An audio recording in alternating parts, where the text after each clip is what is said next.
Welcome to Talkshow, ABC Talkshow. What then? Welcome to ABC Real Time Talk Show. Hello. And this is our 14th episode. And today we'll discuss about foreign policy, diplomacy, and Bangladesh. And to suit the very purposes, we have invited few high-ranking diplomats, former diplomats from Bangladesh. And they are Ambassador Humayun Kabir. He was ambassador to many countries, including United States of America. Former Foreign Secretary Touhid Hossain. He was also ambassador. And well, our points of discussion today are foreign policy, diplomacy, and Bangladesh. And I will start from Ambassador Touhid Hossain. Mr. Touhid Hossain, what is your understanding about all these three? Because viewers want to know so many things from you. And please explain these things in connection with Bangladesh. Mr. Touhid Hossain. Thank you, Dr. Sinha. In fact, I believe that we could have, with this question, we could have started with Ambassador Humayun Kabir. He was a teacher of political science. But anyway, since I have been given the responsibility, I will just say a few words, and then, of course, I would expect that Mr. Humayun Kabir would put in his thoughts also on this. In the context of Bangladesh, we can start by referring back to our constitution, which says that there should be we should have enmity towards none and friendship towards all. This is, of course, a lofty saying, but I don't think that this is really this is something that can be put into actual practice, because friendship requires an initiative from both sides. And if someone is not friendly to you, you cannot by force become his friend. And besides, we cannot always really ignore the geopolitical realities. And in that case, if not enemies, there could be countries which become your adversaries. And in that case, it is very difficult for you to be friendly to that country. But all said and done, as an aspiration, that is a good thing, that we seek to be friends to everyone, and we don't want to be enemies to anyone. In the context of Bangladesh, there are certain givens. In fact, for any country in the world, there are certain givens. One, we are surrounded on three sides by India. This is a reality which we cannot change. And so, and plus, India is among the great powers of the world, aspiring to become a superpower someday, but even not reaching there. India still is a very important player in the international community, and of course, in the regional context, it is like a superpower. So that is one thing that we have to interact with, we like it or not. Then we have certain limitations. We have certain limitations. For example, our population is huge, the land area is very small, and beyond a good fertile land and water, that also sometimes there is a problem during the dry season. We have very little other resources, natural resources. Many of the countries in the world are much larger or even smaller. They are endowed with huge resources which make their life easier. So our well-being, our prosperity depends ultimately on how the leadership guides the country and how the people work, their abilities to work and their willingness to work. These are the things that determine how well we will be in our country in economic terms, in diplomatic terms also. That said, Bangladesh, I would say that in the last 52 years has not done badly. From a very precarious situation post-independent, we are now a lower middle income country. Nothing great to boast about. Sometimes we overplay things, but then it is an important milestone that we have we were economy wise, we were among the lows. That was the time 72, 3, 4, 5, even early 80s. From that, we have graduated to a level where people take us seriously.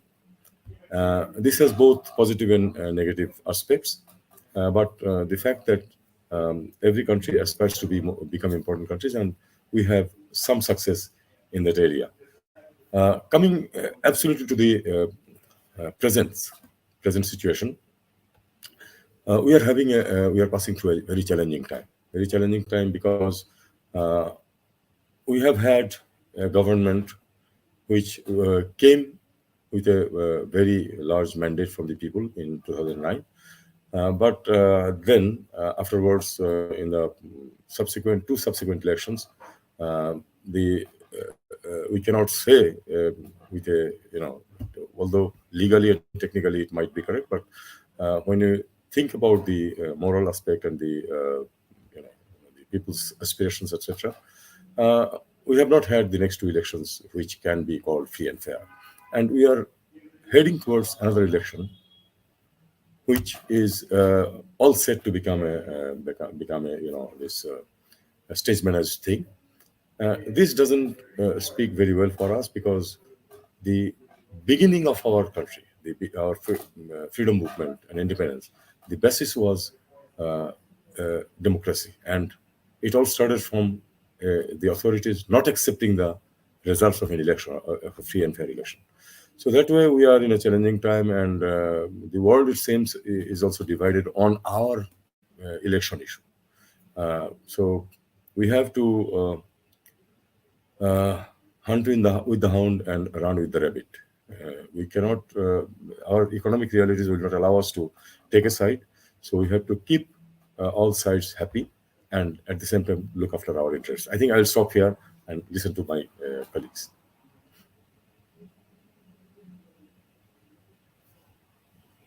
To Ambassador Faiz. He has already joined here. Welcome, Mr. Faiz, to our talk show. And perhaps you are listening to our former Foreign Secretary Touhid Hossain. What he said, what he explained is his own interpretation. How I can't hear you very clearly. Can you be a little louder? Yeah. You are listening to me now? Now it's better. I think you have listened what Ambassador and former Foreign Secretary Touhid Hossain said. And from this standpoint, what is your understanding about the foreign policy diplomacy with relation to Bangladesh? Please, Ambassador Faiz. Thank you very much. And thank all the best to all our listeners. Now, Bangladesh, in spite of all the challenges that my friend Touhid was mentioning, has been doing quite well in respect of diplomacy, in respect of making friends, and having excellent cooperation, especially in the field of socio-economic development, cooperation with all our important partners. So to that extent, I think Bangladesh has been doing quite well. And I was listening to what my friend was saying about if somebody was not inclined to be your friend, how can you be friendly to them? Here, I think I slightly differ with him that our tenet is friendship with all and malice to none. And there, I believe that Bangladesh has been trying to increase its friendship with all that are already friends and has done well. But with countries like, say, our next door neighbor, Myanmar, they have not been particularly friendly to us, but we have not stopped trying to get them on the right side. We have continued to persevere, and I think that is the way to go. Because if we start trying to return them blows for their blows, then in the end, I think we are going to end up worse off. That is my feeling. Not that everybody will agree with me, but I feel that our efforts our continued efforts to try to make even Myanmar a friend is the right thing to do. And so we have not done too badly in terms of our diplomatic efforts, foreign policy. Especially, let's mention some of our most important development partners. First, our next door neighbor, India. Then we have China. We have the United States of America. In many ways, I call them the three most important countries in our foreign policy. And then, of course, there are Japan, Russia, Europe, Korea, Southeast Asia. All are our partners and our friends. And actually, if you look at it, we have excellent relations with all of them. But when we talk, say, friends and excellent relationships, there will always be some irritants, even between friends. At home, in the family, you have difficulties with some of your relatives or some of your very close kins. But then in the end, we are relatives and we are friends, and we continue to try and work for mutual benefit. I think to that extent, our foreign policy has been successful in spite of all the challenges. Now that about the something else that my friend Touhid said, generally most people will agree with him that India is surrounds us on three sides. I say that India surrounds us on four sides, because the Bay of Bengal is, however you look at it, is an area of their domination. So in that sense, India is around us in all four sides. That does not mean that we are bound by India. We have successfully spread our relations, spread our cooperation to other parts of the world beyond this these boundaries that we have with our neighbors. So that is another measure of our success. And then about the current situation in our country, the political situation, it is definitely very challenging, especially because we have a lot of divergent views on what we want to do, what we want to achieve, and in many ways, idealistic, in terms of ideology, we have a lot of differences.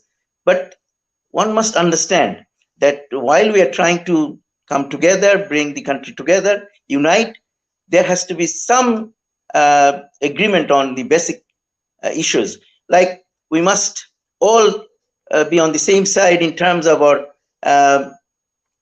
feelings about the national independence, the freedom, the war of independence, and all the other things associated with it. But what happened after a few years of our independence? We had to go through a very difficult situation. There was major setback in the form of the assassination of the father of the nation and his family, and then a reversion in terms of our ideology and politics. And that created a major damage to our progress. And so it's not easy to pick up from there. There has been many ups and downs, and gradually we have tried to come back on the road of development. And last several years, last 10, 12 years, we have not been doing too bad. 10, 15 years, we have not been doing too badly in terms of development, socio-economic development. But because of the political divide that we have created, we have in our country now, we are definitely set back to a large extent. And this needs to be worked out by us, ourselves, within our country, not with the help of foreigners. Actually, when the foreigners, whether they are friends or foes, when they come and interfere in our internal affairs, they actually complicate the matter further, complicate the equation, and make things more difficult. So we have to make sure that our friends understand that these are things that we must, Bangladeshis must work out themselves. And in that process, if we really need any help, we'll ask for it. And we hope our friends will always be helpful. But their meddling in our internal affairs will not be helpful, definitely. With those words, maybe I will stop here, and then we'll hear from the other speakers. That's Ambassador Faiz. Now I come to Ambassador Humayun Kabir. Mr. Humayun Kabir, lot of requests are coming from, especially from America. Bangladesh people there, especially intellectual class from university level to business level. And they're only asking to you, how do you view the relationship at this very moment between America and Bangladesh? It is request from all the Bangladeshi people living in America, and most of them know you very well. Thank you, Mr. Humayun Kabir. Oh, thank you very much. I think before I go there or respond to the question that you have put in, let me also explain about the title that you have mentioned today, Foreign Policy, Diplomacy in Bangladesh. So, foreign policy essentially is the management of a country's overall relationship with the outside world. That we can call as a foreign policy. And then the activities that we do to achieve that kind of goal, that we can call diplomacy. Now come to the question that you have raised, and I'll just say that every country's foreign policy is determined by mainly two things. One is the national interest. What is the national interest? I emphasize the word national interest. And national interest includes government, people, and the overall interest of a nation. And that can, the government can change, other things can change, but basic national interest has two pillars. One is the fundamental pillar, like the one we call it as a kind of, you can say, permanent elements such as sovereignty, dignity, territorial integrity. These are, they don't change, but there are other elements of national interest that can evolve over a period of time. And as Ambassador Touhid has already mentioned, there are determinants such as the location, quality of leadership, national aspirations. These are called, we call determinants. So when you talk about foreign policy, I mean, there are two things that we have to always keep in mind. One is that foreign policy is our collective aspiration. So, as a nation, I emphasize on this point, as a nation, what we want to be. So, there's the collective representation and collective aspiration. And how do we engage with the international community to, to achieve that aspiration? And that's what, in a nutshell, I can tell you that the foreign policy of a country. Now, both Ambassador Touhid and Ambassador Munshi Faiz have rightly mentioned that for a country like Bangladesh, I mean, we have to understand that our domestic requirements, our domestic aspirations is such that has to be aligned well with the, I would say, the objectives or the priorities of the international community. For simple reason, our, if you look at our economy's three major pillars: agriculture, export, remittance. All these things are really connected to the international environment. Even agriculture, I mean, a lot of investment outside, from outside, are now going into that. Export or import, whatever we call it, both are connected to the external environment. We only add a certain amount of value, but large part is connected to either import, meaning that China, India, Singapore, and other countries where, from where we procure our raw materials, and goes to European Union, United States, and so on and so forth. So we are dependent on both for our imports and export. Remittance is the outside world, Southeast Asia, Europe, Middle East, and so on and so forth. So our basic national interest issues are quite widespread. And these, if you look at our foreign policy, not going into the theoretical side of, say, for example, friendship to all, marriage to none, these are, you can say, a guideline. But when you talk about the operationalization of our aspirations, which is essentially the diplomacy or the foreign policy from a larger point of view, there I think we have to be very careful. We have to be cautious so that the balance that we need to maintain is not upset. And now I'm coming to the relationship. I think Mr. Touhid has mentioned a couple of relationship within the overall framework. Our relationship with India, our relationship with China, our relationship with the United States, our relationship with European Union, or next layer, I can say, Middle Eastern countries, Southeast Asia, and so on and so forth. So these are the basic relationship that will determine how Bangladesh can perform, as Ambassador Faiz has mentioned. Development, when you talk about development, unless we have well aligned relationship with the external players or external major powers, as we say, India, China, European Union, United States, Japan, then our development would not be supported. Development would be affected. So our, I mean, in summary, if I may say so, our even development, whatever we want to do domestically, would be contingent of what kind of relationship we can maintain with the outside partners, if I may put them. So it's extremely important. And I would say so far, from a theoretical point of view, we have been maintaining a kind of balanced relationship. But challenges that we have seen, I have done a small research during the last few months.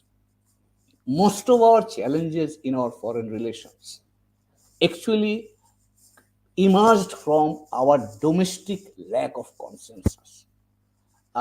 If you talk about from our independence, we have seen that the initial consensus that we had, actually domestic consensus, as it frayed or broke up, that had created a problem for us. And we have to understand, unless we have domestic cohesion, we cannot benefit from our engagement with the outside world. Or, to put it slightly aggressively or negatively, it might affect us negatively also. And we are unfortunately now in that kind of environment. Why? Two, three new things have emerged during the last few years. Number one is that we were the net beneficiary of the globalization process, which accelerated from the fall of Soviet Union or 90s and 20s. I mean, for the last 30 years, Bangladesh was one of the net beneficiaries of the process of globalization, meaning that the global market opened, we have been able to export more, we have been able to bring investment more, although it is very insignificant as of now compared to GDP. Our remittance, we could send people outside who could bring in remittance and so on and so forth. So there we have benefited in a very big way to promote or to move our society forward by reducing poverty, creating employment, and also expanding our economy. So this is globalization, benefit of globalization. For the last few years, the globalization process is under a transformation. Now people are talking about deglobalization, meaning that walls are now coming up. So the whole global market that we used to get or we used to get access to, that market is getting now partitioned. It means that our access to the global market would be redefined. So that is one external challenge that we are facing now, that we had not faced, say, during the last 30 years. And here again, one of the challenges is, are we prepared to go into that kind of global environment where we are going to face protectionist markets, partition markets? Are we ready for that? And now that is another issue. There, if we want to address that, we have to have a national consensus. Unfortunately, that consensus, we are not seeing that emerging or growing. Rather, it is going in the different direction. Second element that defines now the external environment for us is the geopolitics. In the 17 and 80s, I remember Touhid and myself, we were in Paris when the whole Europe rose up against the deployment of medium-range nuclear weapons in Europe. And at the height of Cold War. Now, unfortunately, we have to understand that the European Cold War ended with the collapse of Soviet Union in 1991. Unfortunately, now we are facing an environment where the new Cold War is developing in the Asian region. And we are located here. And we are already seeing that Bangladesh, around us, a kind of turmoil, or I should say a kind of strong currents are now growing at two layers. At the global layer, we are seeing US and China are competing, and the competition is intensifying. And people are talking about that, although President Biden is saying it's a competition, but it may run beyond that. So that is affecting us. Then India and China at a regional level, they are also competing. So we have not, during our last 52 years of our foreign policy, I don't recall any time my two of my very distinguished colleagues are here. They can share their views also. We have never seen that kind of geopolitical fault line where Bangladesh is now increasingly being challenged to respond. How do we respond? That's a different issue. But it is staring at us now. So geopolitics is a major issue that we are now increasingly facing that reality. And the third one is, against all this external churning that is going around us, it was imperative that we we bring cohesion among, or we try to develop a national consensus to consolidate our domestic front. Unfortunately, we are doing exactly the opposite. And my worry is that if we continue to do that kind of, continue to demonstrate that kind of attitude and behavior, then we are weakening ourselves. So whatever opportunities we had or we are still enjoying, that could be endangered by our own, actions, by our lack of understanding about the environment in the outside world, and where our new understanding or deeper understanding would have been necessary to navigate through the changing global dynamic. Unfortunately, I'm not seeing that.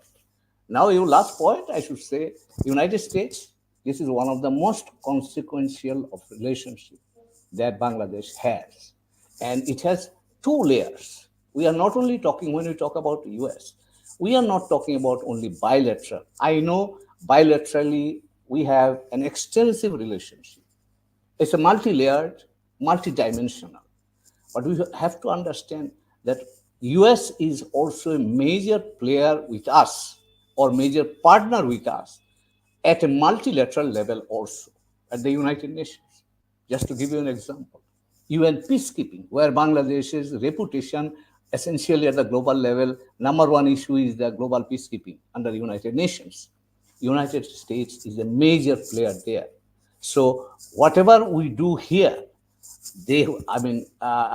our bilateral relationship may affect our performance or our, I would say, activities at the multilateral level also.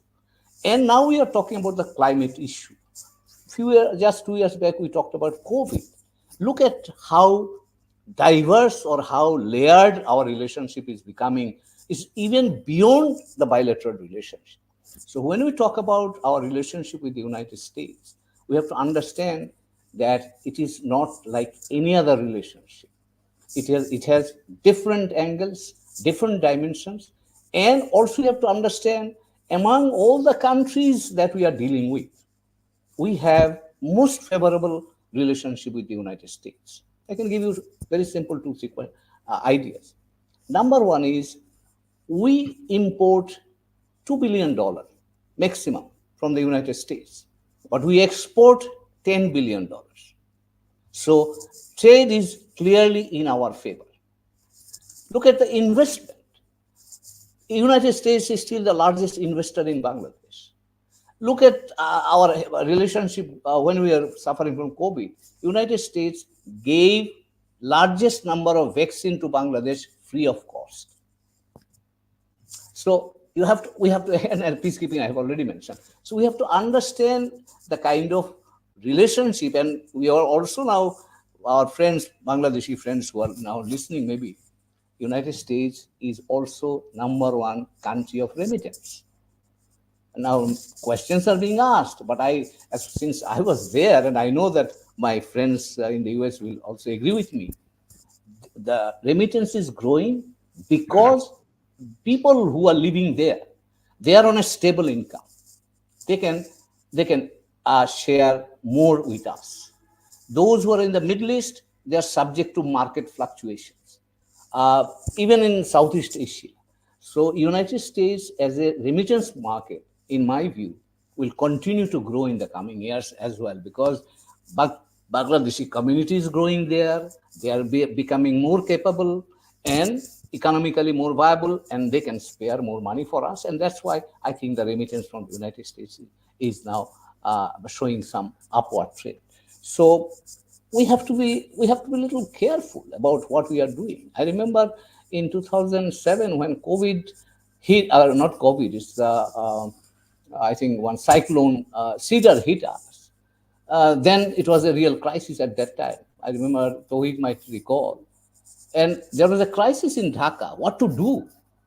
And then the Americans came up and helped us. Not one single soul was lost after the cyclone because they came up and supported us. And there I was asked one question. The Bangladesh government had to decide whether we should take that American offer or not. Then I asked them one question: do you have an alternative offer? And people told me, no, we don't have any other offer. I said, so then you decide. They said, yes, done. So we accepted that, and that helped us a lot. 1991, when there was a crisis, a cyclone, we got support from the US. So we have to understand who can help us or who cannot help us. And based on that, we have to calibrate our relationship. I'm not saying that we need to take sides, but we have to be very careful. Because if we run into the geopolitical fault line, then Bangladesh, unfortunately, two of my colleagues are here. I'm not very sure if we have that capacity to manage it, because so far we have remained below the radar. And that's why we didn't face Well, that. Ambassador Humayun Kabir, Now it's storm is coming. I will come to you again. Thank you very much. Yes, Ambassador Touhid Hossain, you are also the Foreign Secretary of Bangladesh, and being a Foreign Secretary, you handle so many things. Officially, it is called the foreign policies is mainly formulated by the Prime Minister, Foreign Secretary, and the Foreign Minister. And let us know what is the real picture of foreign policy being carried by the diplomats of Bangladesh, and what is your focus? Foreign policy being carried by the diplomats of Bangladesh, please. Thank you.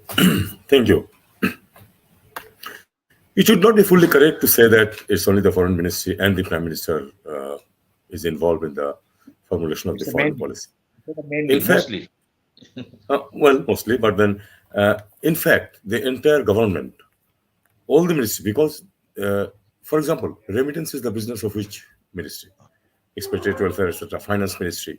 Then cooperation in different areas, say sending of the UN peacekeepers.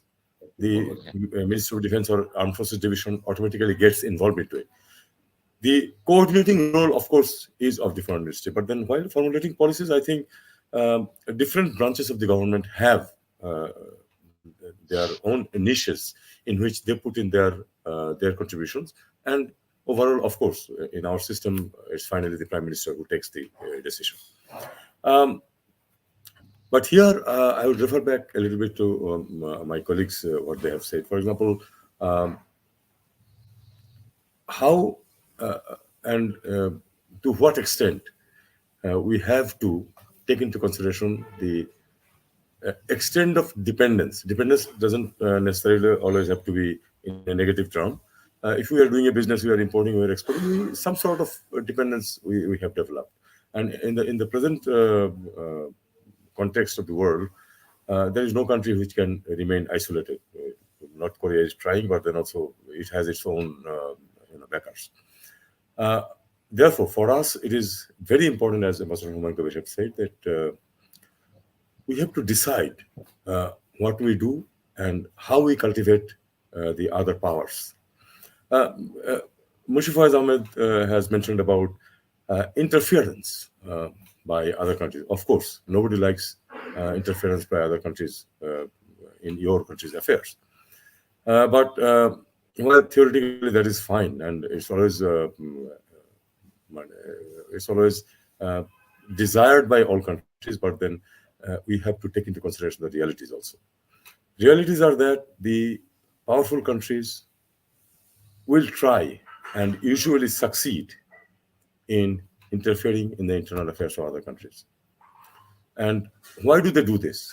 They do this to further their interest, be it geopolitical interest, be it economic interest, or something else about their principles, etc. But principles we know are selectively applied to the better understanding and better interest of the countries concerned.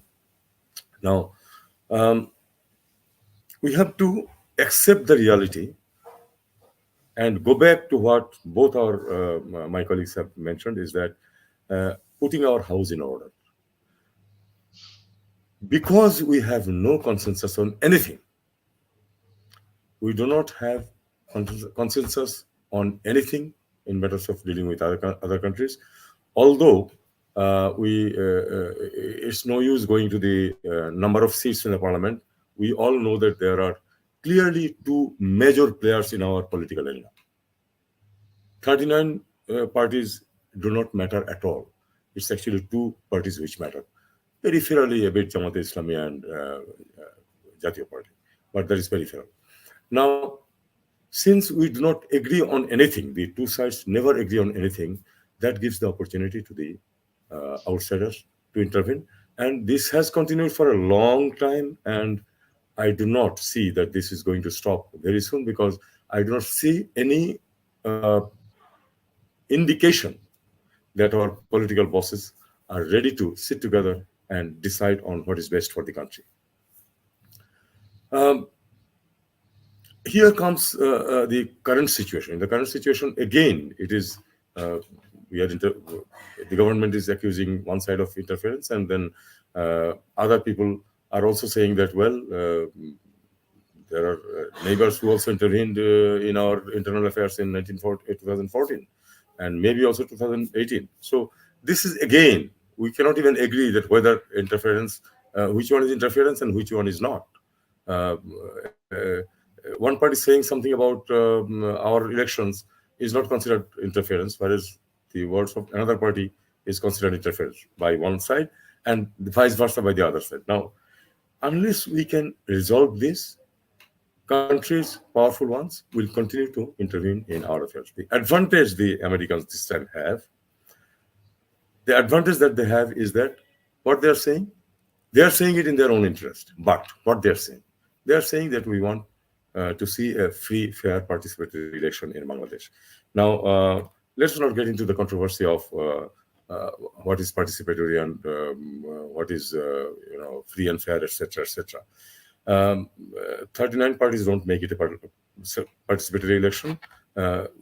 We may argue the whole day about if the party doesn't come to election, what can the government do, etc., etc. But the fact remains that our politics is so much divided in the middle, that we cannot agree on anything.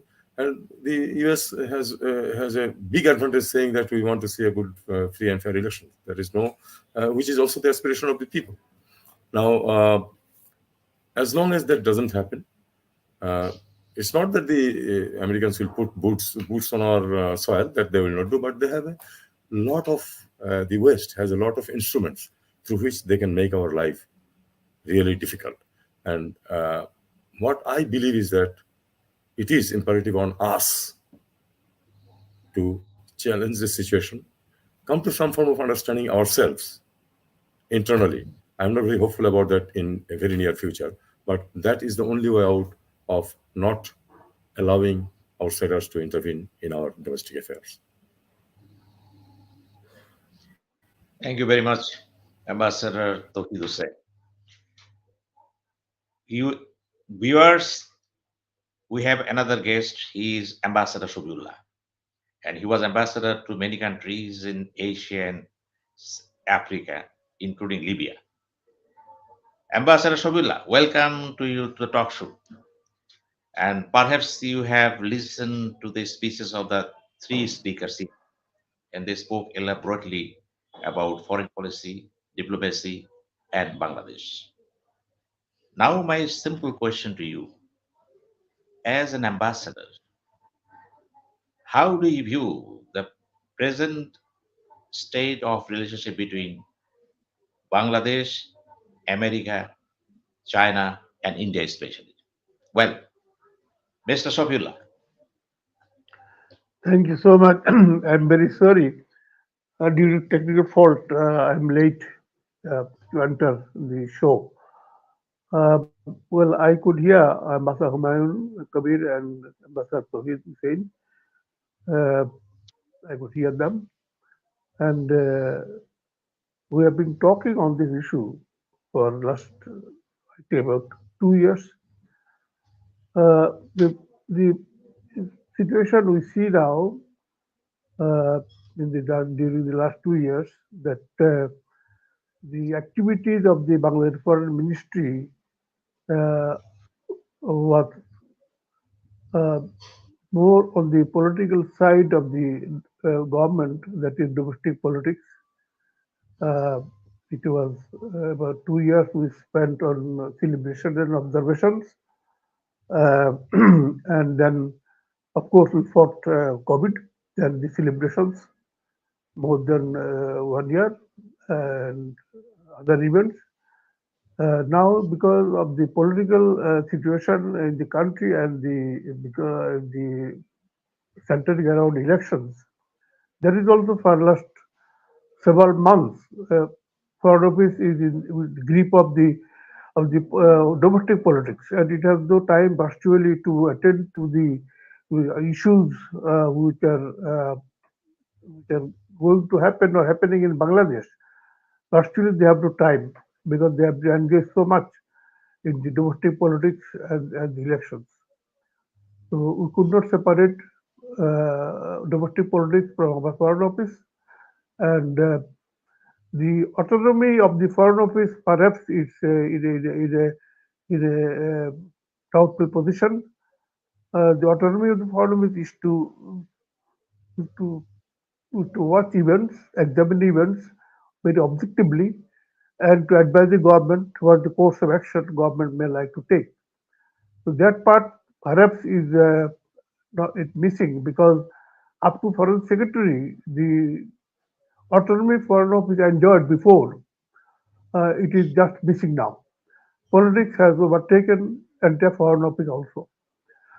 So the whether the Foreign Office is able to put across what is happening around the country, and especially centering the elections, and what happens if election goes wrong. Uh, Whether the politicians are in a mood to listen to a diplomat or Foreign Office, that is very much in doubt, because we have a band of diplomats in the Foreign Office are well trained, well groomed. Uh, they have been around the world in serving in missions as well as bilateral as in multilateral and regional issues. So the situation now is that the issue of national politics and the elections which is going to happen in January 2024 has a great ramification for Bangladesh, and it is going for last few months, and we see the government actions are not in line either with the sentiment of the people of Bangladesh or of the reasons given by the Western world, especially the 27 European countries plus UK, USA, Canada, and on our side the Australia, Japan, South Korea. Uh, on the other side, the divide is now Russia, India, and China. So clearly, there is a clear line between the two camps centering Bangladesh elections. Now we are hearing all kind of statements from all these countries, and as if Bangladesh election has become superseded the attention of the world more than the American elections.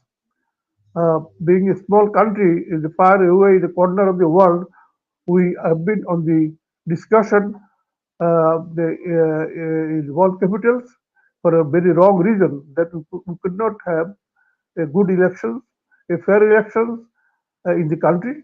We failed in 2014 and 2018. Now our election is doubted by everybody whether this election will be also fair or not fair, or it will be just like elections of 2014 and 2018. The ramification of this is that the election is just going to hell within few days. But what will happen after that? Whether the countries which are issuing statements supporting government that it is in the position to hold the fair election, and others are doubting this.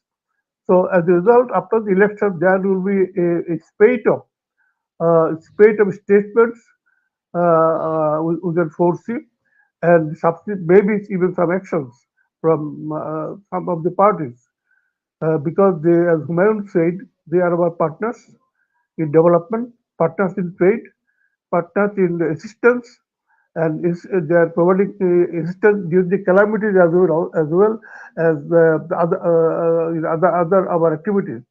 Bangladesh has earned a lot reputation for being a third world country. Still, it has did a tremendous job in this infrastructure development, electricity, and connectivity, and we have earned reputation for facing many natural calamities also. So these are the things which possibly will be in a difficult position after the elections, because many actors will act uh, if the election is not in the line they have been suggesting, and they're suggesting for good reasons. And well, it is now up to our politicians to have a clear-cut position whether they are uh, going to in a position to the, uh, to meet the challenges of the meet the challenges after the elections, because we don't see any preparedness for that. What will happen after the elections, and the election is not acceptable to the people of Bangladesh and to the international community. So this is a big challenge, I think, which facing Bangladesh. And whatever happens, it will be happen. It will the common people of Bangladesh will suffer most than the politician and other stakeholders, because there are already inflation, high inflation. Already there is a market is volatile. People are under much pressure, and now after the elections, the fallout will be most likely will affect them very much, because there we can foresee the violence and other actions by the international community. So it will be both inside and outside pressure on the government. Now, how much prepared this government is to face this, just is to be seen. Well, we are not very comfortable position, and we have been a reason to fear the outcome of this election. Thank you. Thank you very much, Ambassador Shafiullah. Now I come to Ambassador Faiz. Mr. Faiz, you are for a long Yeah. time Bangladesh ambassador to China, and you know better the pulse and spirit of the Chinese leadership and its people. Then yesterday, I attended a seminar titled National Image of China in Bangladesh, organized by Center for Alternatives and Embassy of China in Bangladesh. And officially, the Chinese ambassador was there. And I have talked with him on so many things. But my question is, why China is concerned about its national image in Bangladesh? Please. Well, I think all countries are concerned about their image in all their countries where they have relations with all the countries they have relations with. So it is only natural that China is concerned about its image in Bangladesh, but they're also concerned about their image throughout the world, as Bangladesh is concerned about its image across the world, and particularly among its friends, in the countries that we consider as our very close friends. So this is very natural, and that is important to note that China is particularly concerned about relations with Bangladesh, because it considers Bangladesh as a very important friend, and most of our other partners also consider Bangladesh as important. Here, I'd like to talk about three things mainly. One is that in our foreign policy, I mentioned in the first phase about that I consider three countries: India, China, and USA as the most important countries in our foreign policy issue matters. And all the other countries are not less important, but these three definitely stand out for different reasons, not for the same reasons. India is most important to us because, as we said earlier, that India is all around us on all four sides. And it is very important for us, for our survival, for our security. And equally, Bangladesh is important for India's security. So this is the kind of mutual importance, mutual dependence. And that is very crucial for both countries. And no other country is as important for our security and survival as India is. But India is also important for us in terms of our trade and commerce, in terms of our need for technical knowledge, know-how, and in terms of investment, but particularly for our security. Then China. China is the largest trading partner. Yesterday, I was seeing some figures that in last year, the volume of trade between our two countries stood at $28 billion. Of course, most of it is our imports from China, and a very small portion is our exports to China. But our exports to China is also growing every day. But some people would think that this is an imbalance and this is going to be bad for us, but I don't think so. Because when we buy things from China and India and other countries, we process them and make into finished products and sell them to countries like the United States of America and Europe. And with them, we have a more favorable balance of trade. So this has to be seen more globally. And so if we buy things from China and we process them, if we wanted to buy the same things from other countries, we would have to pay more. So that's why it is a very advantageous thing for us. And because of all these reasons, on a day-to-day basis, China is more important for us on our regular development partnership, socio-economic development partnership. Then USA. USA is very important as a destination country for our products and also for investments coming in from there. So that is very important. But USA is more important for us for another reason, that Bangladesh, as we always claim, that we punch above our weight in the international arena. We are very proactive on various important issues, trade and commerce, international trade, and then human rights, on climate change, sustainable development. All those issues, we are very vocal and very proactive. And we often play a role as a leading country in the South, global South. So this role we could not have played successfully if not for the kind of how should I put it, that our friends, the Americans, do not oppose us here. They do not try to prevent us from playing that role. They are a very powerful country. They can, if they want, put a spanner in our wheels, but they do not do it. They tolerate us, and that helps us. And so for that reason, I think USA is very important in our the way we are proactive in the international arena, and no other country is as important in this area for us than the United States. Then there is this question of balance. My friend Humayun talked about Bangladesh carrying a kind of balance in relations with all these countries, including the other partner countries as well. But here, I want to put it a little differently.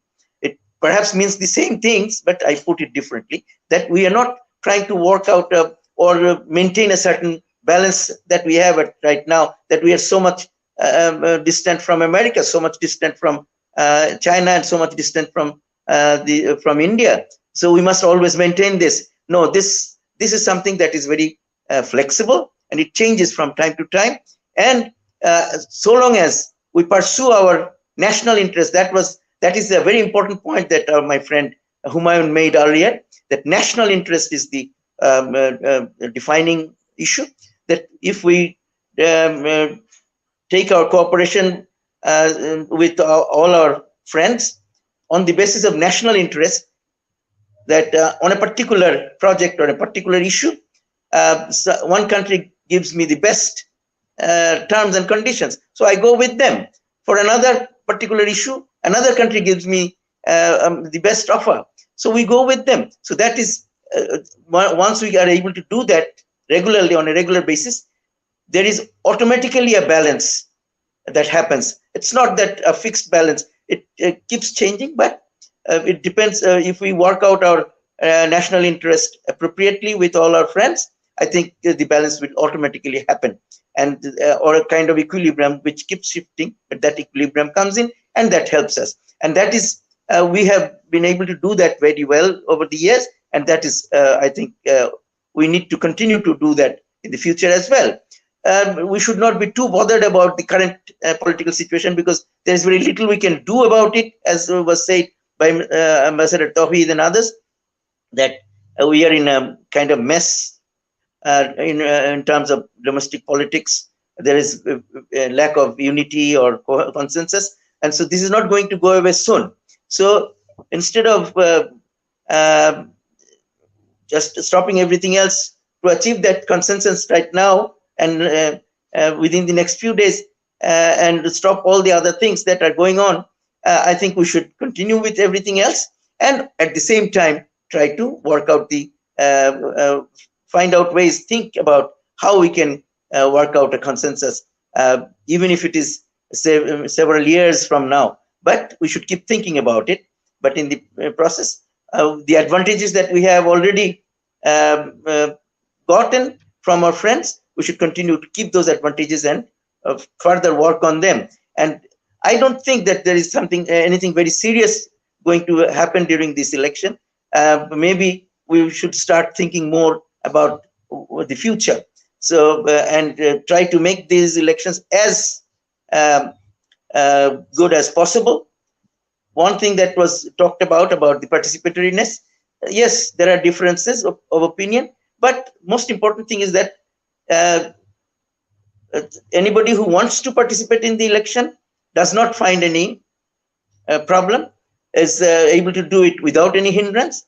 That is, I think, the most important test of participatoriness. Anybody who wants to be a candidate and anybody who wants to vote, they must find it easy and without any hindrance. That, I think, is going to be the test, and we must all try to make sure that we are able to have that situation in the next elections, and then think about afterwards.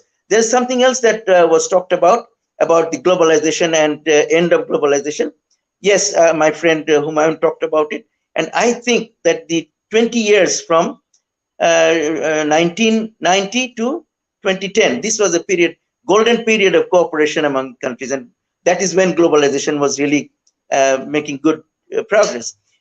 And since then, mainly because China was the main beneficiary of globalization, or at least people thought so, that China was doing too well, much better than everybody else. So Americans and others, they thought this was not supposed to go on like this. So they wanted to somehow contain China. They keep saying about containing China, and that makes things difficult. But then that phase is also, I think, softening.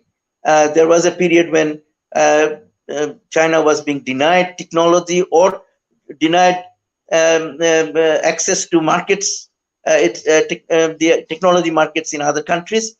But now there is an effort, if I'm not wrong, to soften those edges and bring a kind of workable relationship between America and China, and to that extent with the rest of the world. So I think these are some of the things that need to be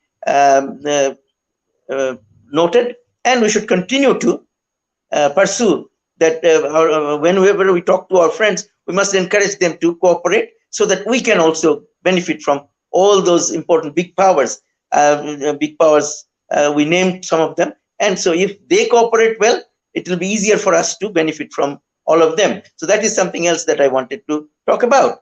And I think about the geopolitics, Bangladesh definitely is more in demand because not only its location is permanent, but it has become a bigger market, and it's becoming a bigger market every day. That is important, and there is more opportunity for investment in Bangladesh and profiting from work in Bangladesh. So everybody wants to come and work here. And then the politics in the region has not been very stable, and countries want a foothold in this region, and Bangladesh could provide a foothold to many of our friends. But here, Bangladesh has to be really treating carefully. While we will not hold back our friends from using, making it, we don't want to make it difficult for them to work in this area, but we want to be inclusive. That is, I think, the most important thing. We don't want to get into a situation where Bangladesh has to choose either this or that friend. I think so far we have done well in pursuing friendship with all, and we should continue to try and do that. And I think right now I should rest here. Thank you. Thank you very Oh, much, there is, Ambassador. Now I turn to okay. Ambassador Touhid Hossain. Mr. Touhid Hossain, you are talking about the confrontational politics of Bangladesh, which basically destroying the very basis of bipartisanship on the foreign policy or the consensus on foreign policy. At least it is not available at this moment at home, not possible on bilaterally, regionally, internationally. As a foreign secretary or diplomat, you have experienced so many things. How can it be possible to have a consensus in Bangladesh at the political level so that we can have our interests in a very smooth way and manner from the countries like India, America, European Union, even China? Mr. Touhid Hossain.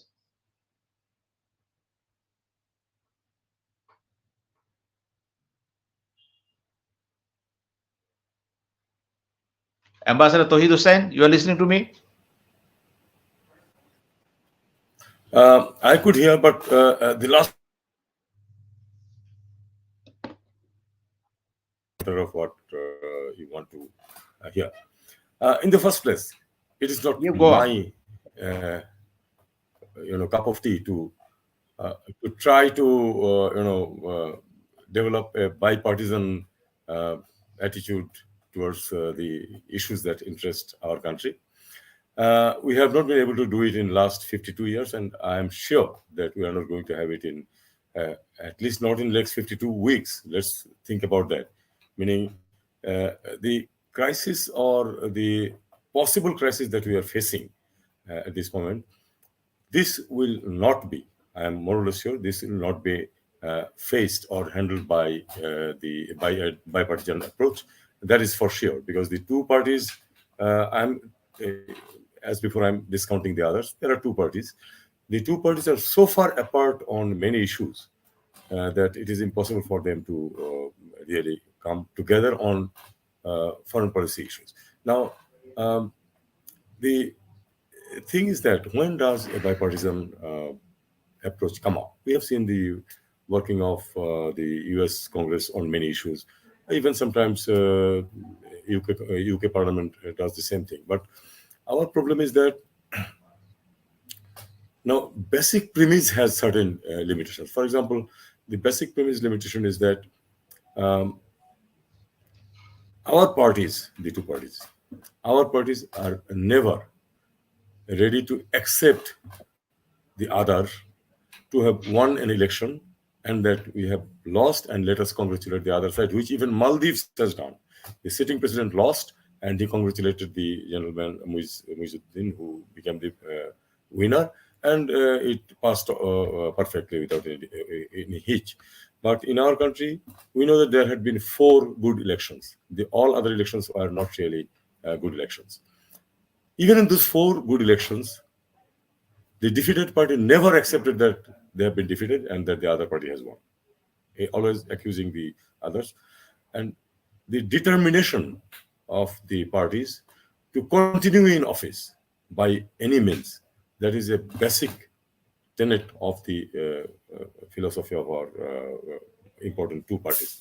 So in this situation, I don't think anything like that will happen, and this will always allow opportunities for the outsiders to intervene. And again, on the intervention also, one party will say that this is intervention, others will say that no, it is not, because it goes in its favor. Now, we are not going to get out of this situation anytime soon. So let us keep that out of context. The important thing is that the party in power, the government, has to make policies in a way and conduct the relations in a way so that the interest of the country is safeguarded. Problem arises when the interest of the country and the interest of the party or the coterie who control, that often comes into conflict. And at that time, although there is a lofty word saying that if the party is greater than the individual and the country is greater than the party, actually the situation is the other way around. It's exactly the reverse.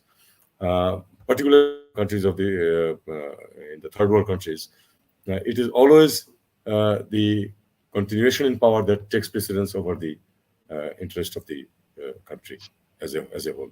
So this will continue, and I don't think a possibility that in any time soon we are going to have a bipartisan rapprochement by which the foreign policy of Bangladesh, or for that matter, even the nitty-gritty of relations, the both sides can agree and put up a united face. I'm sorry, that's not going to happen. Thank you very much, Ambassador Touhid Hossain. Ambassador Humayun Kabir, you are a very fortunate person in the foreign service because you had been to America at the same time. You had a chance to be Deputy High Commissioner at Calcutta, Indian base, and you gathered so many things, and you know better what the pulse and spirit of the people of West Bengal and India as a whole. And you know, the politics of Bangladesh mainly is suffering from its own inherent drawbacks arising out of the political culture. But now my question is not the political culture. You say the culture of the political parties. As a political scientist, you are the teacher of Dhaka University. And fortunately, I was for a short time, you student also. And I'm proud of you. And from that standpoint, I draw your attention to the book, Politics in Developing Areas, written by Alvin and Goldman. You please explain the thing. Well, I don't know. I mean, if I can go back to those times, but I would say that we have really deviated, and as Rohit has mentioned, that whenever something serves our own interest, then we forego larger national interest. And this is the kind of very narrow tunnel vision politics that is going on in our country. We are talking about democracy, we are talking about elections. Can we say these, the major political parties, do they have elections within their parties? Do they have consultative, real sense consultative mechanism available for decision making process? Look at the United Kingdom. During the last 2 3 years, 4 5 prime ministers have changed because there is an accountability. There is a process of selection. So when we talk about one of the challenges that we face in Bangladesh, we talk about democracy as long as it suits us or me. And if it doesn't suit, then democracy is not there. So democracy has been, I would say, banalized in Bangladesh. They made it a banal word, unfortunately. So the problem is much larger. But what we are now talking about is the elections, upcoming elections, and what kind of, and we know that the foreign policy of Bangladesh is also affected or somehow influenced by this domestic process. And in my personal view is, we tend to look at the outside world through our domestic political prism. Outside domain is a different domain that has different requirements, different engagement style, different rules of the game. We just forget that. We believe that what we do at home, we can look at the whole world through that kind of prism. And that's why our political deficiency also clouds our vision in terms of what should be our national priority or what should be our political priority. And unfortunately, as Ambassador Touhid has mentioned, the political priority always takes precedence. And that's very unfortunate. And we know that this is the politicians or political party leaders, they should decide on that. We as diplomats, as functionaries, our role is to implement decisions which they make. The politicians, political leaders make. Our job as a diplomat was or is to implement them to the best of our ability.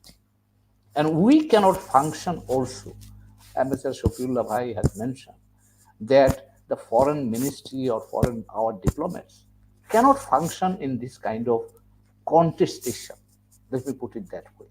Because then they know that whatever they're by nature, they're careful and conscious people. So they will not take any risk. They will not tell the truth. They will only say things which can please the power. And if that kind of diplomacy is done, then, for a country like Bangladesh, we have to understand our relative strength and weakness. So if we are standing on our weakness, then we'll never be successful. We have to stand on our strength.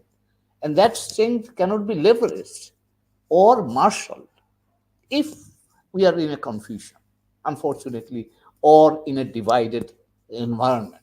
So, as Ambassador Shafiullah has rightly said, Bangladesh diplomacy has good number of good diplomats who can deliver.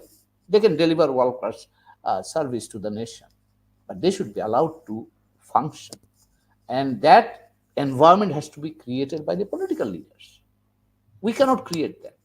So if they don't create that, then the optimization of the service from the diplomacy cannot also be achieved. We have to understand that. Now, we don't know. We are not here to advise, or we don't have the capacity. But I think, as we are also now on the other side of age, if I may put it, we have seen Bangladesh for the last 52 years. And what I believe, that look at as Touhid has alluded to that, but I think we have been able to set our own good examples. And some of the examples are linked to our very existence. Had there been no good election in 1970, through which we got the legitimacy, we got the justification as a collective voice, which Bangabandhu articulated. And then on the basis of that, we went into liberation war and eventually achieved our independence. If election manipulation had been there, if that election would have been twisted, imagine where we would have been. So election for Bangladesh is as important as that one. We have to understand that, because it is very closely linked to our very DNA as a nation. And if we manipulate that, then we are manipulating our DNA. And that could have serious consequences. Look at the 2008. This was a good election. And that created an opportunity for a particular political party to be in power or come to power. And that gave a lot of good image, reputation for Bangladesh. I have been repeatedly saying this. In the international community, people looked at us with a new interest, and they were curious how a country, Muslim majority country, because at that time there was a turmoil in many Muslim countries. They were curious how a Muslim majority country can make such a good democratic transition with 87% of people participating in election free and fair. So that created a good impression about Bangladesh. And that, the government benefited from that.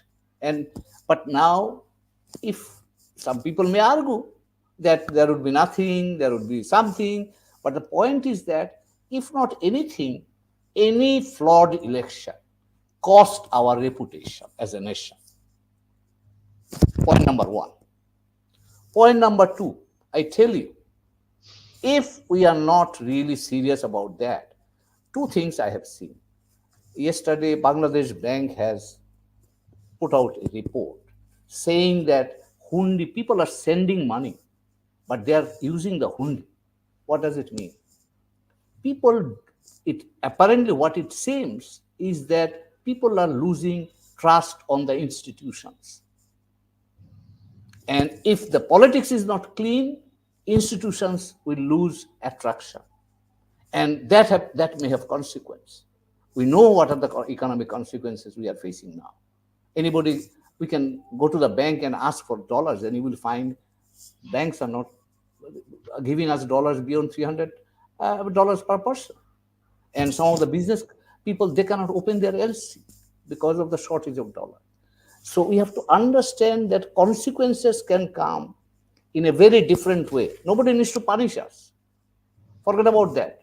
Assuming that nobody punishes us. But do we have confidence? Our people have confidence on the system. Look at the banking system today. We have seen few banks, 14 banks have got or asked for 37,000 crore capital deficit. Where has this money gone? Who will answer that? Reports of capital flight. Who will answer that? If that is not there, then eventually what will happen? Governance as a whole will be affected. So what I feel is election not for politics, election not for power. Election is the essential instrument to get people's will reflected in governance. If that is not there, then multiple dimension problems can crop up in multiple dimension. And for a country like Bangladesh, which is now making transition, and we are also seeing transition outside, all these things we have to manage. As I said, we are now storms are developing around us in the global environment. Now, if we have domestic troubles, then it will be very difficult to navigate that kind of environment. So I would say that we don't need to take any lessons from others. Forget about the international community. We had good elections in 1970. We had good elections in 1996. We had good elections in 2008. Those elections have been defining for us. And now going back to what Ambassador Touhid has made, and also we have been discussing this. I was in Washington back in the 80s. I have seen during that time also congressmen holding a hearing there. And issue was Bangladesh. And I will not name a person who became subsequently a big person in Bangladesh. He was one of the witnesses there. And that hearing and American attention eventually led to the fall of Ershad and the emergence of democracy in Bangladesh. 1996, Mr. Touhid might recall, we were at a duty at Sheraton Hotel. NDI, IRI people were there. I was with the European Union, and I took them to Khulna, I took them to Kumilla. So our friends, our development partners have been a constant factor in our political process for a long time now. Why suddenly we have become extra sensitive?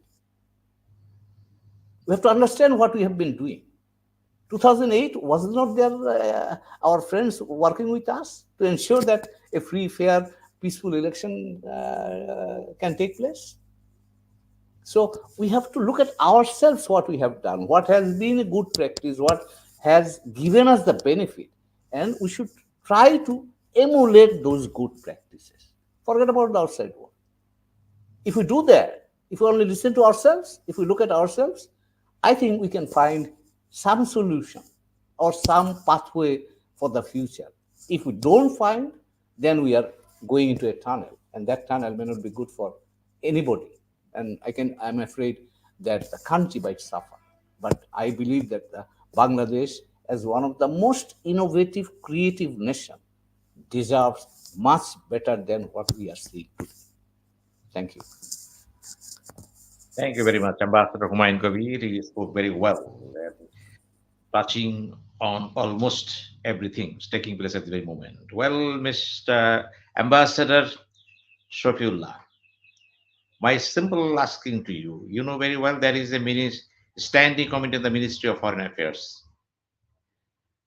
Do you feel in practice and in reality there is a very powerful standing committee on foreign affairs in Bangladesh? Mr. Shafiullah. Well, thank you. I do not know whether this standing committee is powerful. Powerful relative to whom? Uh, the, do they say something which is in reality does not exist? Uh, there are things here, even the members of that committee from time to time, uh, well, it doesn't match with the reality of Bangladesh. The point I made before, because Minister of Foreign Affairs is a different kind of office, a different kind of ministry. It is not just like any other ministry of the government. Uh, so the ambience of the Ministry of Foreign Affairs uh, had standing during the time of Bangabandhu uh, when he was he lived very short, only 3.5 years. So those days, I had the fortune to work with him in his office. So I saw that how the Foreign Office functioned in his time. The team from the Foreign Office, uh, Foreign Secretary Anayat Karib, and then uh, Fakhruddin, late A.K.H. Murshid, Abul Hassan, uh, they headed by Dr. Kamal Hussain.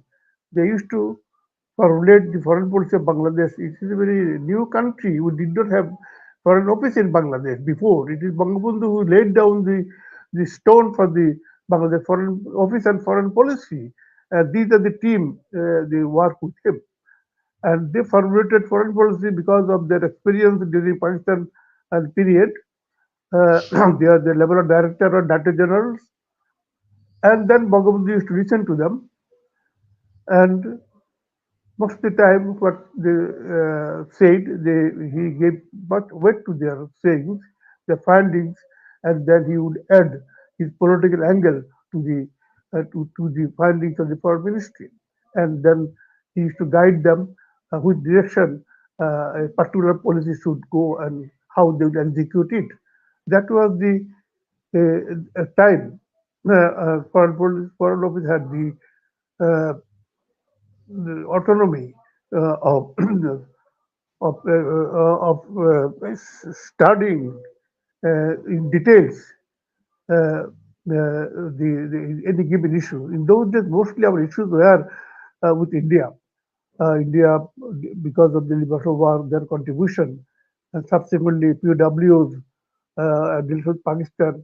First was the peace in the subcontinent. That was the main issue after the war. So this team worked with Bangabandhu very closely, and under his direction, the negotiated with India on delegate issues, and the which were trilateral meeting was held India, Bangladesh, and Pakistan. You see. That was the thing Bangladesh foreign office inherited. It.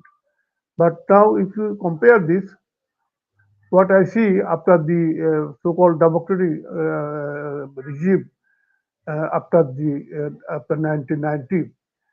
So, well, this is not there. Simply, uh, that system of foreign office has gone.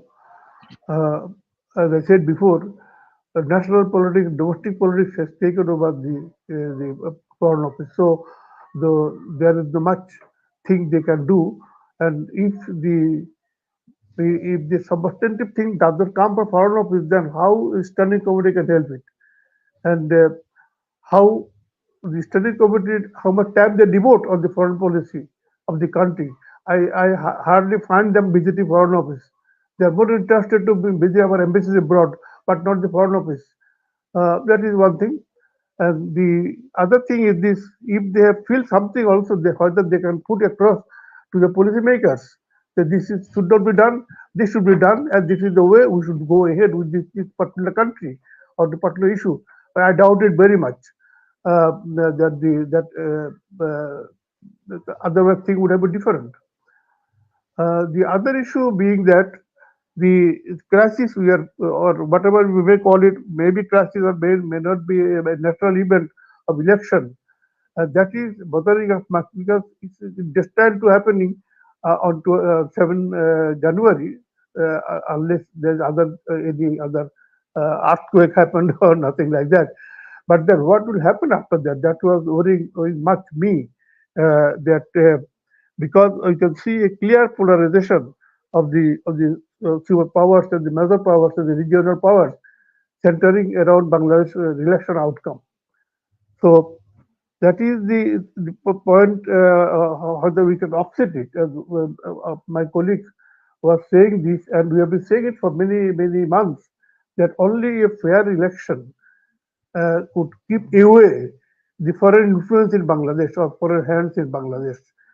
This is the only way we can keep the. Otherwise, we are such a small entity, a small country, although a very promising country. We proved that it is a promising country in many fields. So only a fair election who can keep this international politics countries away from Bangladesh. You may call it India, may call it Russia or China or America or European Union. This is the only way a small country can keep away the foreign powers from our soil, influencing us, just as been proved in Maldives. That country, the president now, he said there will no foreign troops in Maldives if I win the elections, and he did win the elections, and he is talking to the Indian Prime Minister on equal footing that they have to. It's a promise they made, and the people don't want any foreign troops on our soil. So please, you have to take your soldier out of my country. That he could say only because he won a fair election, and it was voice of the people. He was narrating to a big superpower, regional superpower, to take their soldier back from his country. The strength is derived from the people and nothing else.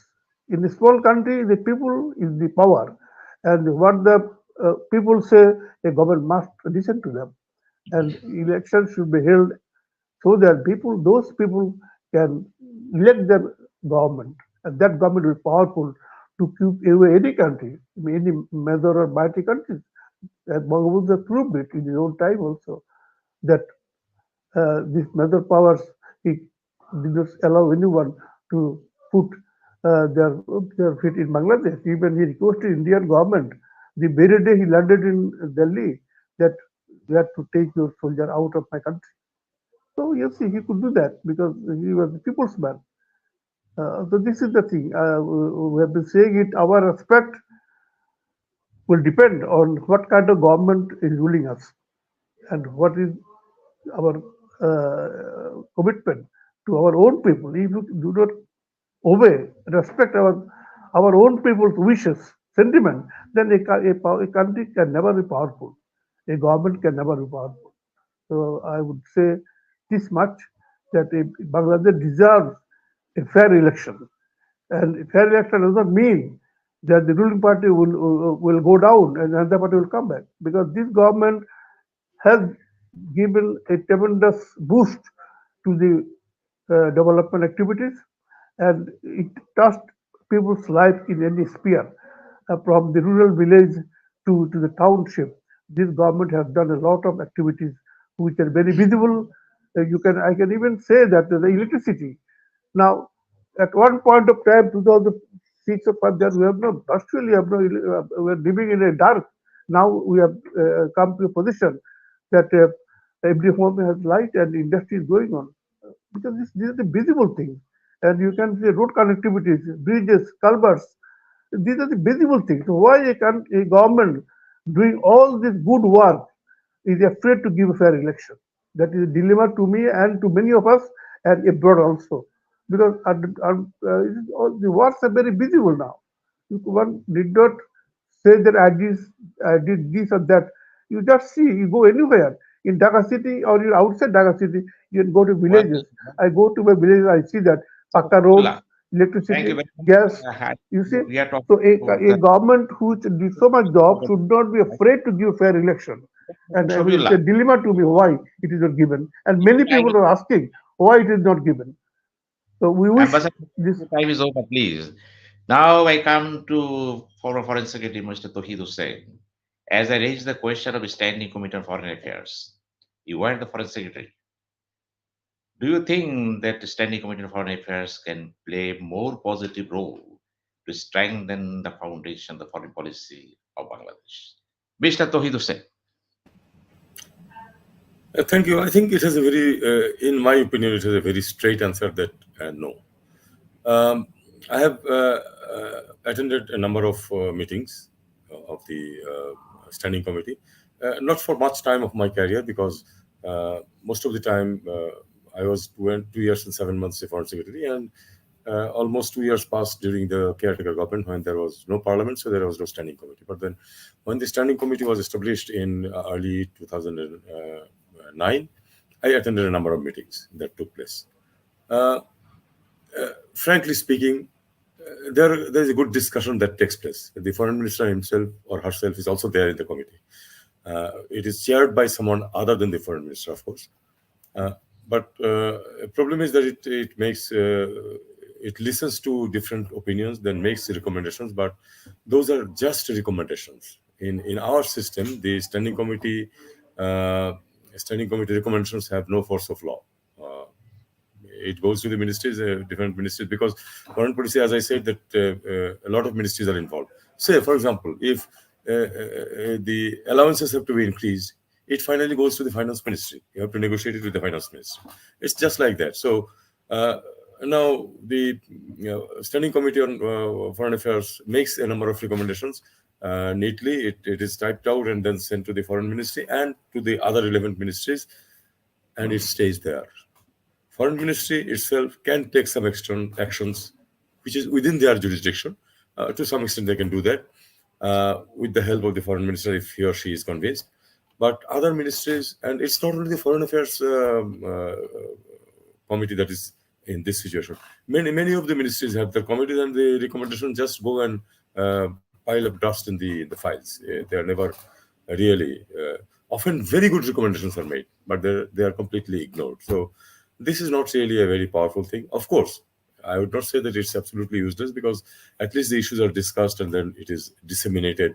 Even if those are not don't go towards the fruition of government decisions or laws, but still then at least things are discussed and goes back to the foreign ministry. At least if there are certain things which can be easily done, or foreign ministry can pursue with other ministries and get certain things done. But otherwise, it doesn't have the force of law, and so nobody really cares what the foreign affairs standing committee has recommended. Thank you very much. Mr. Humayun Kabir, you are a political scientist and you worked in America, and you have seen what the role of the Foreign Affairs Committee, I mean, Congress and US Senate. They're very powerful. Even in India, it is not so insignificant. But what is your understanding about the role of members on the Standing Committee of Foreign Affairs, headed by a person other than the minister? But nobody knows the name of the chairman of the Standing Committee of Foreign Bangladesh, because I don't know. I'm sure that you know me. So they are sleeping. And do you think all these things is taking place because of lack of democracy? Or member of parliament are not so sharpened as thought of? Please. Well, thank you. As I mean, this depends on how a government is organized. Uh, you mentioned about the United States. One of the beauty of U.S. administration is that, or governance is that, there are two basic principles they follow. And as a student of political science, you know as much as I know. Faiz is there also. We all know that. The basic principles are separation of powers and checks and balances. And third one is the judicial review. So this is the separation. When we talk about separation of powers, it is really functionally separated, and constitutionally also functionally, operationally, absolutely maintained.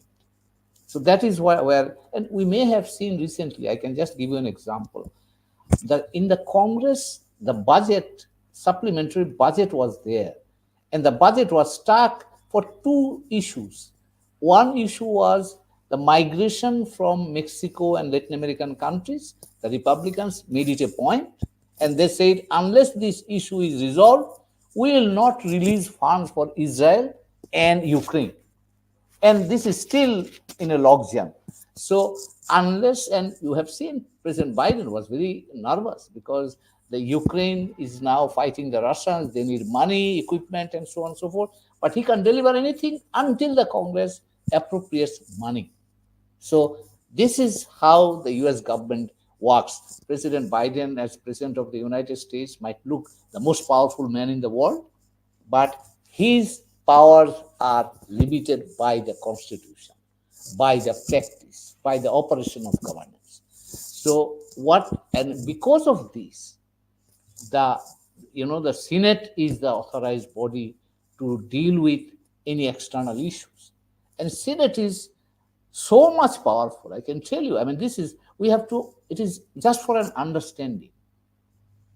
Woodrow Wilson, as the President of the United States, proposed the League of Nations under his idea of 14 points, if we all know that. Under 14 points, the League of Nations was set up in 1990. Would you believe the US Senate disapproved this? And because of that, the American president, who proposed that, and on the basis of whose idea this global body was created, the United States itself could not go because the Congress or the Senate didn't approve that American inclusion or American participation in the League of Nations. Even today, we can see that there are many agreements that the United States signs that unless the Senate approves them, US cannot be a party to that. Even the cabinet, I remember when I was in Washington long time back, 1988, the defense minister, the senior Bush, he appointed John Tower as the defense secretary, defense minister. The Senate vetoed it, and President Bush couldn't appoint him as the defense minister, and he was a qualified man. Everybody knew that, but some issues came out, and then Senate vetoed it. So that is the kind of separation of power in practice is available there, or they practice that. If you come to our system under any government is unitary, basically. Look at, and this is we accept parliamentary system of governance, but there is also a separation of power in the parliamentary system of governance if we intend to do it, or if you are ready to allow it. But unfortunately, in a Bangladeshi context, whoever remains in the government or during every government, one person decides and one person exercises three absolute authority. One is whoever is the prime minister, she is the chief executive of the country. She or he is the leader of the house, meaning the parliament, and the head of the largest political party in the country. So three major powers are combined in one person. And as a result of that, the concept of separation of power is not available here, or we don't practice that. So if the separation of power is not there, if the checks and balance principle is not followed, and then Parliament, whatever way, Touhid was mentioning, for whatever committees we are talking about, no committee can work because the executive is dominant here, and the ministries dictate or just ignore whatever recommendations are really coming from the standing committee, because these are basically ornamental. They can make recommendation, and the ministries either, if they like it, they will implement. If they don't like, then they will not do it. So it means that the separation that should have been there between the executive and the legislative branch of government, and also the judiciary, that we talk about it, we say it is there, but in practice it doesn't, we don't, it doesn't seem to be operational to a student of political science, because we say this, constitution says that, but in practice it doesn't work. As a result of that, whatever we see, the decision making process tends to be concentrated in one place or one institution such as the executive. Other bodies can, compared to that, may not be as I would say as empowered as it should be under the constitution. Judicial reviews in Bangladesh, I know that we have it, we practice that as well, but occasionally we can see that that can be overridden, that can be overruled by executive authority also. So unless there is an accountability, there is a separation of power, checks and balances, then I mean, whatever you can call about the standing committee in foreign affairs, that is, as our Shafiullah has rightly pointed out, foreign ministry is a miniature government, because foreign ministry is a window to the outside world. Each ministry does their specialized kind of work. But when we talk about the foreign ministry, it is our window to the world, and it reflects the composite Bangladesh to the outside world. And that job is done essentially by the foreign ministry as the lead. Other ministries these days also work, but the lead role is the Ministry of Foreign Affairs. And until and unless the foreign ministry is supported by parliament, by executive, and also judiciary to some extent, or to the extent as constitutionally possible, then I think our diplomacy also suffers. Diplomacy doesn't get the strength, and I have said earlier, that we try to define diplomacy from our domestic perspective. We think that whatever we do or whatever we practice domestically, the diplomacy must be the same. And why I'm saying so? These days I hear in the corridors of power, embassies could be like the DC office. So an ambassador is like a DC, and then he can coordinate activities of other officers. So the embassy should be like that. But conceptually, it's a completely different thing, because in the domestic environment we can exercise all our legitimate coercive authority, but whenever we go to the embassies, we don't exercise coercive authority, we don't have it. So our work style, our content is completely different. So if we mix up these two things, our domestic perception, domestic priorities, domestic process of work, and then look at doing diplomacy from that perspective, then I don't know what kind of future diplomacy or diplomatic future we may have, because it's a different ball game altogether. We are one of the countries of the international society, which comprises 193 countries who are the members of the United Nations. It means that if we want to be successful in diplomacy, we have to improve our understanding at least 192 times if we want to be really effective in understanding the global environment, international society, and then there our relative space where we can make best use of our opportunities to promote our national interest.